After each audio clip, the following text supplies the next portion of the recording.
ओम श्री गणेशाय नमः। ओम नमो भगवते वासुदेवाय नमः। आश्विन मास की कृष्ण पक्ष की एकादशी इंदिरा एकादशी कहलाती है।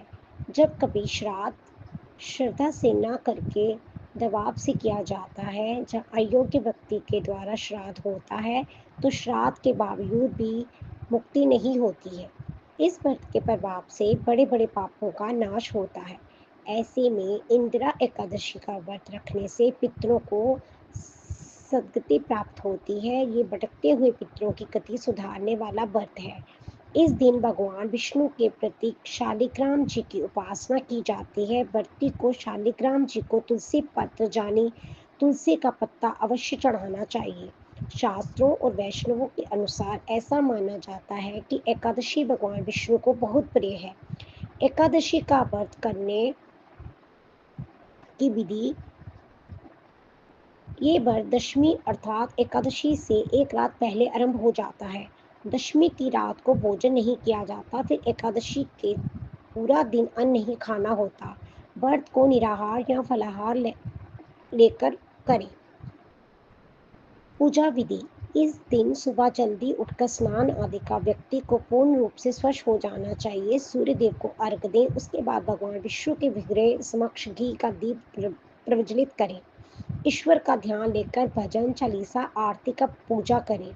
एकादशी के व्रत का पारण एकादशी के अगले दिन सुबह किया जाता है, लेकिन व्रत का पारण द्वादशी तिथि समाप्त होने से पहले करना अति आवश्यक है।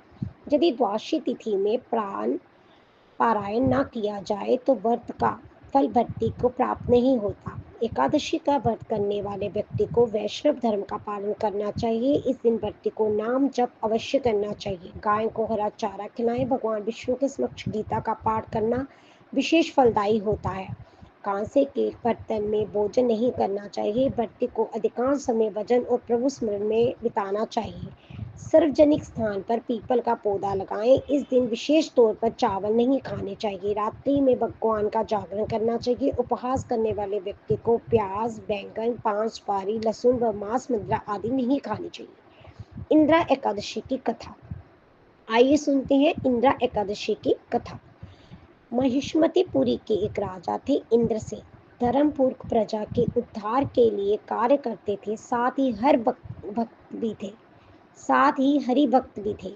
एक दिन देव ऋषि नारद उनके दरबार में आए। राजा ने बहुत प्रसन्न होकर उनकी सेवा की आने का कारण पूछा। देव ऋषि ने बताया कि मैं जम से मिलने जमलोक गया था, वहां मैंने तुम्हारे पिता को देखा।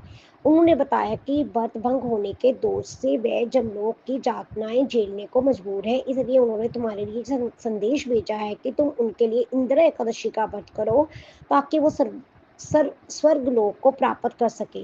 राजा ने पूछा, कृपा करके इंदिरा एकादशी के संदर्भ में बताएं। देव ऋषि ने बताया कि आश्विन मास का ये एकादशी पितरों को सद्गति देने वाला होता है। एकादशी के दिन इस मंत्र का उच्चारण करें। अध स्थित्वा निराहारा सर्वभोग विवर्जिति शोच मोक्षय पुंडरीकाक्ष शरणम में भवच्युत। व्रत में अपना पूरा दिन नियम संयम के साथ बिताएं। व्रती को इस दिन आलस्य त्याग कर भजन करना चाहिए। पितरों का भोजन निकालकर गाय को खिलाएं, फिर भाई बंधुओं नाती पुत्रों आदि को खिलाकर स्वयं भी मौन धारण कर भोजन करना। इसी विधि से व्रत करने से आपके पति की सद्गति होगी। राजा ने इसी प्रकार इंदिरा एकादशी का व्रत किया। व्रत के फल से राजा के पिता को हमेशा के लिए वैकुंठ धाम का वास मिला और राजा अपनी मृत्यु उपरांत स्वर्ग लोक गए। जय श्री हरि, जय श्री महाकाल। इंदिरा एकादशी की कथा संपूर्ण हुई। ओम नमो भगवते वासुदेवाय नमः।